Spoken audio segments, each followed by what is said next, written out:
রিনাদি দেখো একদম মুখ পরিষ্কার করতেছে।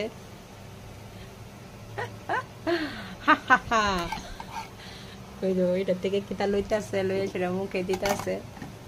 এবার টান দাও।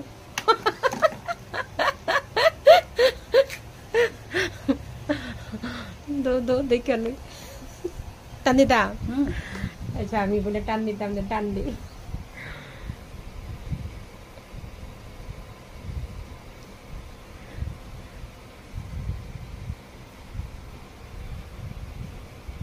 দেখো তো পশম দিয়ে আইসে নি। দেখো দেখছো, একদম সহজ পদ্ধতি, সুন্দর সুন্দর। ওই দেখো পুলিশ করেছে। আচ্ছা